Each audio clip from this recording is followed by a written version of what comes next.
तो स्वागत है आप सभी लोग का फिर से एक बार अद्वैत क्लास में। हम लोग आज पढ़ने वाले हैं क्लास 8 का साइंस का दूसरा चैप्टर माइक्रो ऑर्गेनिज्म। कौन सा चैप्टर? Micro organism. बिना देरी किए हुए स्टार्ट करते चैप्टर को। माइक्रो ऑर्गेनिज्म, ऑर्गेनिज्म का मतलब समझते हो ना? ऑर्गेनिज्म का मतलब समझते हो ना? क्या होता है? जीव। ऑर्गेनिज्म का मतलब क्या होता है? जीव। जैसे हम लोग हैं, हम लोग भी ऑर्गेनिज्म है ना? हम लोग भी ऑर्गेनिज्म है। पर इस वाले चैप्टर में हम लोग पढ़ेंगे माइक्रो ऑर्गेनिज्म के बारे में। माइक्रो का मतलब होता है छोटा। माइक्रो का माने क्या होता है? छोटा। देखो दो वो शब्द है, माइक्रो एगो मैक्रो।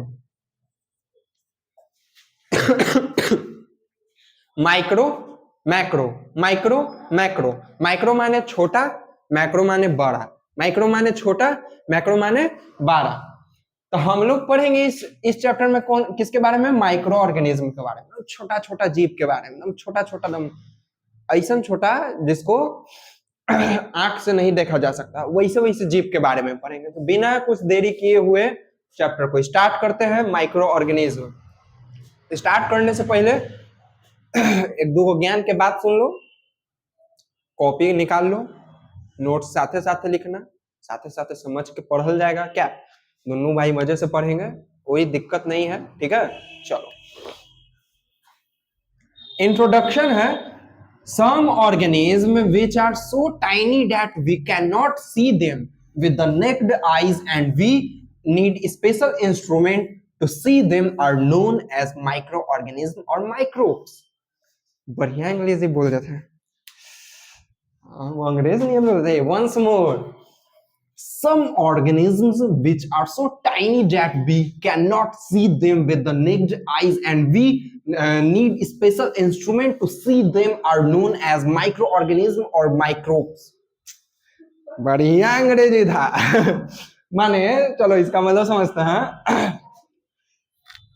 ओहो, कोरोना वायरस धर लिया का जी माइक्रो ऑर्गेनिज्म के पढ़ पढ़। जो ऑर्गेनिज्म, जो जीव जिसको मतलब इतना छोटा होता है, इतना छोटा होता है, इतना छोटा होता है जिसको हम लोग अपने नंगे आंख से नहीं देख सकते हैं। जो ऑर्गेनिज्म, जो जीव इतना छोटा होता है, इतना छोटा होता है, इतना छोटा होता है जिसको हम लोग नंगे आंख से नहीं देख सकते हैं, और उसको देखेला एगो बढ़िया मस्त अच्छा स्पेशल यंत्र का प्रयोग किया जाता है। वैसे ही जीव को माइक्रो ऑर्गेनिज्म या माइक्रोब्स कहते हैं, है ना? माइक्रो ऑर्गेनिज्म, माइक्रोब्स एक के शब्द है। जैसे माइक्रो ऑर्गेनिज्म है, माइक्रोब्स थोड़ा सा जेनरी टाइप का है ना। जैसे हम लोग क्या बोलते हैं, क्या रे भाई, क्या हाल चाल हो, ठीक हो? सब नया नया लड़कों क्या, hey what's up bro, how are you bro. वैसे माइक्रो ऑर्गेनिज्म और माइक्रोब्स एक के शब्द है। माइक्रो ऑर्गेनिज्म लिखोगे ज्यादा बढ़िया है, माइक्रोब्स थोड़ा शॉर्टकट में, माइक्रोब्स। अब दूसर का लाइन फिर से अंग्रेजी देखना है। Microscope is an instrument used to see microbes. Microscope ही वो इंस्ट्रूमेंट है, वो यंत्र है जिसके मदद से हम लोग देखते हैं क्या? Microorganism. The study of microorganism is known as microbiology. देखो हम लोग जीव के बारे में पढ़ते, जीव जंतु पेड़ पौधा है ना, जानवर उनवर के बारे में। जानवर तुम भी हो, हम लोग जानवरे में आते हैं, खिखियाने वाला बात नहीं है। जैसे हम लोग जानवर के बारे में पढ़ रहे हैं, पेड़ पौधा के बारे में पढ़ रहे हैं, तो उसको उस स्टडी को क्या कहते हैं? बायोलॉजी कहते हैं। उसी बायोलॉजी में, उसी में जब हम लोग माइक्रो बायोलॉजी का स्टडी करते स्पेशल अलग से, चलो अब हम तनी सुन कोरोना बैक्टीरिया के बारे में पढ़ेंगे, तो उस स्टडी को क्या कहते हैं? माइक्रोबायोलॉजी। क्या कहते हैं? माइक्रोबायोलॉजी।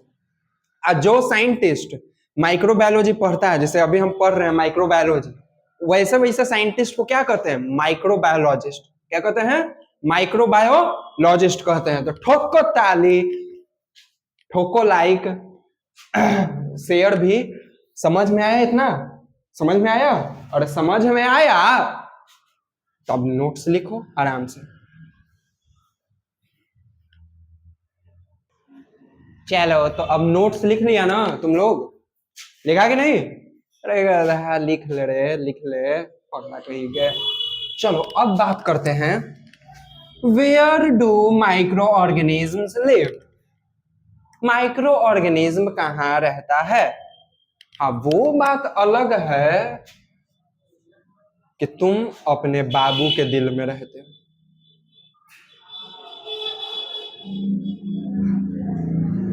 खुश हो गया? खुश हो गया? खुश हो गया? साले पगले, बाबू के नाम पे खुश हो जाता है। बाबू माने क्या होता है जी? पिताजी ना? कहता है कहीं का, तो तुम अपने पिताजी के दिल में नहीं रहता है? माने बाबू सुना कि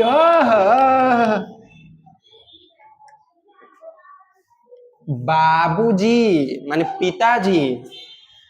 पहले लोग गांव में क्या बाबूजी कहता ना पिताजी के, बाबूजी पाए, बाबूजी पाए। तो बाबू सुन के एकदम खुश हो जाता है। आहा, पगला कहीं के, नहीं होगा इसे पढ़ाई। Where do microorganism live?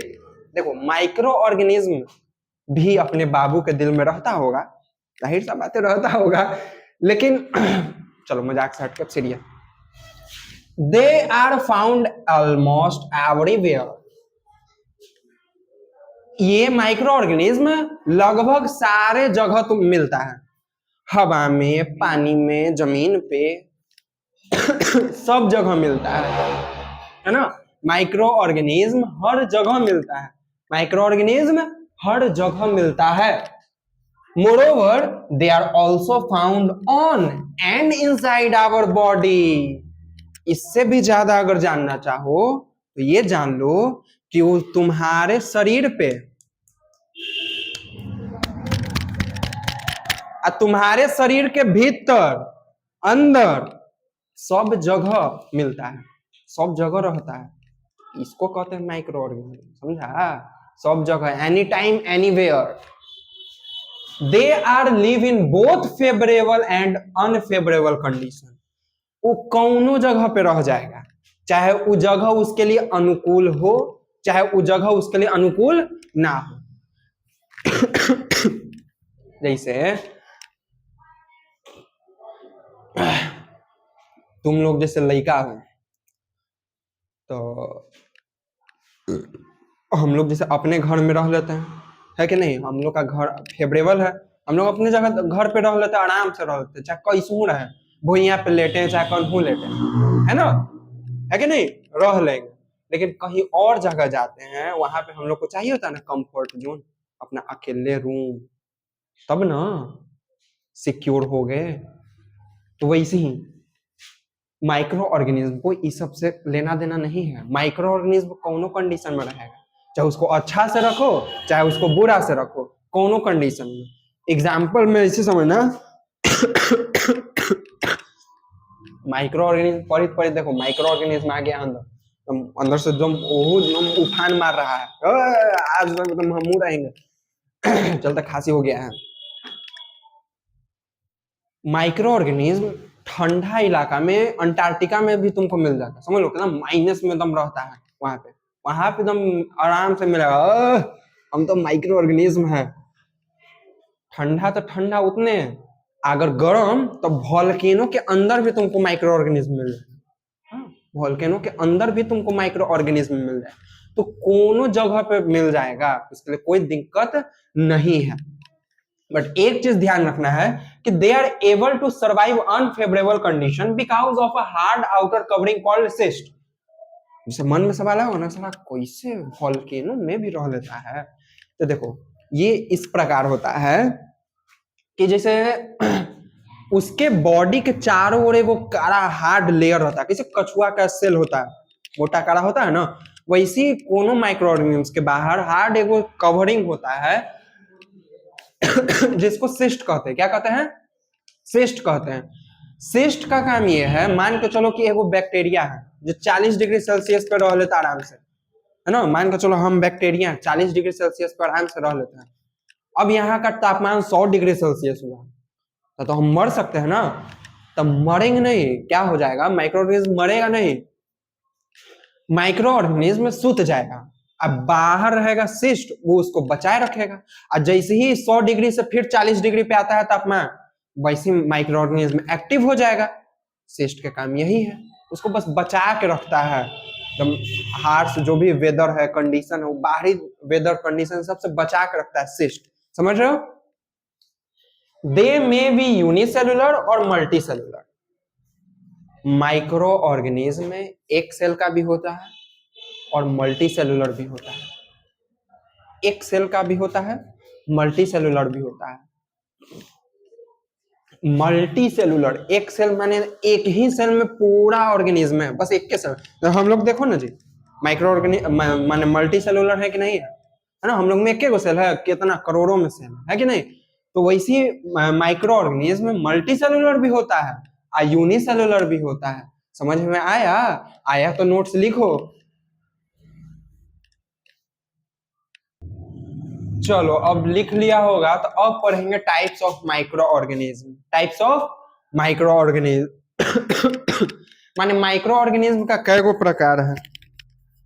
तो देखो, माइक्रो ऑर्गेनिज्म बेसिकली 4 भाग में बांटा गया है। कितना भाग में बांटा गया है? 4 भाग में बांटा गया है। कौन कौन? Bacteria, algae, protozoa, fungi. कौन कौन? बैक्टीरिया, एल्गी, प्रोटोजोआ और फंगी। हाँ, इसके अलावा वायरस भी माइक्रो ऑर्गेनिज्म है। वायरस भी माइक्रो ऑर्गेनिज्म है, पर वायरस भी माइक्रो ऑर्गेनिज्म है, पर वो थोड़ा अलग है इन सबसे। वो थोड़ा अलग है इन सबसे, मतलब समझ लो कि उसका बातें अलग। वो आगे जानेंगे, आगे जानेंगे, बता ही देंगे तो फिर वायरस तो कंप्लीट यही हो जाएगा ना। आगे जानेंगे, घबराओ नहीं, आगे जानेंगे। टाइप्स ऑफ माइक्रो ऑर्गेनिज्म में हम लोग क्या जाने कि 4 गो प्रकार में, 4 गो ग्रुप में बांटा गया है। कौन कौन? Bacteria, algae, protozoa, fungi. Virus भी एक माइक्रो ऑर्गेनिज्म है, बट ये इन चारों से थोड़ा अलग है। इसके बारे में आगे जानेंगे, है ना, क्यों अलग है, इसलिए इसको 4 ग्रुप से अलग रखा गया है।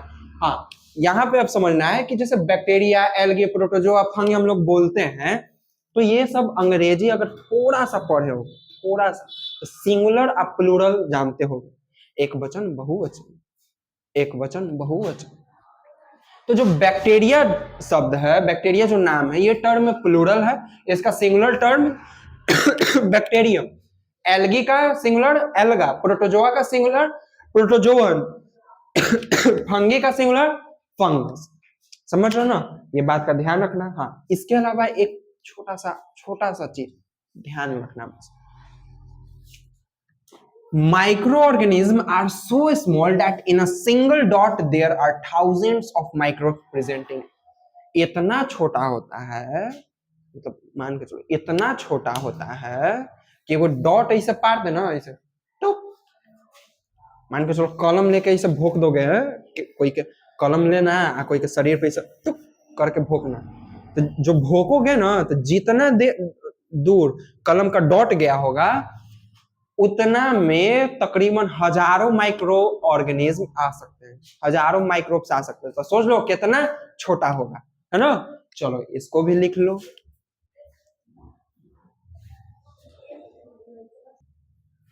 तो अब यहां समझते हैं बैक्टीरिया और एल्गी को अच्छे तरीके से। देखना, bacteria is a unicellular micro organism that is almost present everywhere. Bacteria कैसा माइक्रो ऑर्गेनिज्म है? यूनिसेलुलर, माने उसमें एक के सेल का वो ऑर्गेनिज्म है ना, एक के सेल का माइक्रो ऑर्गेनिज्म, उसमें एक से ज्यादा सेल नहीं होता। एक के सेल में सब नाक मुंह सब हो जाता है, सब चीज वो एक के सेल में करता है। दे और हर जगह रहता है, बैक्टीरिया हर जगह रहता है, यहाँ वहां सब जगह रहता है, यहाँ भी होगा वहां भी होगा। They are belongs to plant kingdom due to presence of rigid cell ball like plants. Bacteria को प्लांट किंगडम में रखा गया है। माने बैक्टीरिया क्या है? प्लांट है एक तरीके का। क्या है? क्यों? क्योंकि उसके सेल में प्लांट सेल के जैसा सेल वॉल होता है। प्लांट सेल में होता है ना बाहरी एक सेल वॉल, काला सा स्ट्रक्चर सेल वॉल, वैसे बैक्टीरिया के सेल में भी बाहर में क्या होता है? प्लांट सेल होता है, इसलिए इसको प्लांट किंगडम में रखा जाता है। समझ रहे हो? They are found in different shape, और ये अलग अलग शेप्स में पाया जाता है। जैसे एग्जांपल में बेसिकली चारे को शेप्स में पाया जाता है। स्फेरिकल, गोल गोल गेंदा देखे ना, गेंदा के शेप में पाया जाएगा तभी इसको कॉकस बोलते हैं। रॉड के शेप में पाया जाता है तभी इसको बैसिलस बोलते हैं। कॉमा के शेप में पाया जाता है तब इसको विब्रियो कहते हैं। जब स्पाइरल के शेप में पाया जाएगा तब इसको स्पाइडिलम कहते हैं। ठीक है, तो ये चार शेप में मिलता है, spherical, rod, comma, spiral. Spherical में अगर पाया जाएगा तो कॉकस बैक्टीरिया, रॉड में अगर पाया जाएगा बैसिलस बैक्टीरिया, कॉमा में पाया जाएगा तो विब्रियो, स्पाइरल में पाया जाएगा तो स्पाइडिलियम, स्पाइडिलम। ठीक है, ये है। अब बैक्टीरिया समझ में आ गया होगा, है ना? अब समझते हैं एल्गी को। काई देखे हो जी, काई वही ना एल्गी, काई। They are plant like organism. देखो कई वो देखे में लगता है ना कि पेड़ पौधा होगा, है कि नहीं?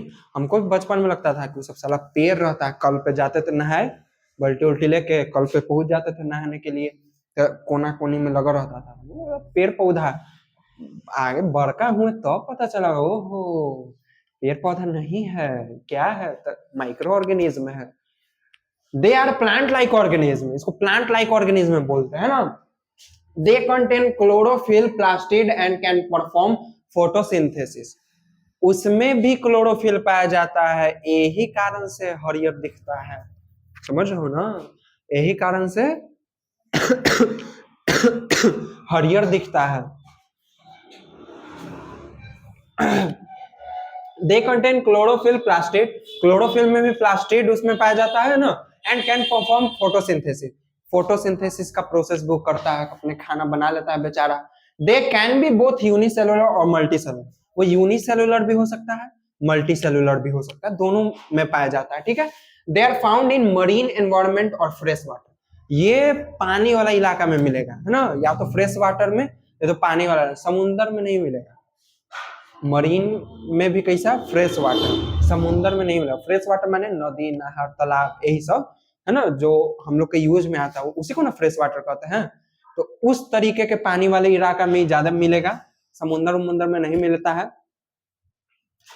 Seaweeds, Chlamydomonas, Spirogyra, Fucus are some of them. कुछ एग्जांपल है, पढ़ लेना, उतना अंग्रेजी हमको पढ़ने नहीं आता है तो मेहनत नहीं करेंगे। समझ रहे हो?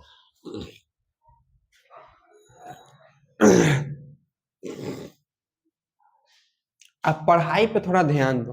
जैसे कहा हुआ अभी 10th का एग्जाम चल रहा है ना? तो एगो कल वीडियो जैसे देखे थे, लइकन से सब पूछता है ना मीडिया वाला, है कि नहीं? तो वैसे लइकन एग्जाम दे के निकला, ठीक बात है, एग्जाम दे के निकला, सब साला मीडिया वाला आया पूछ रहा है कैसा गया एग्जाम, कैसा गया एग्जाम? तो सब तो हु हा करता है लइकन।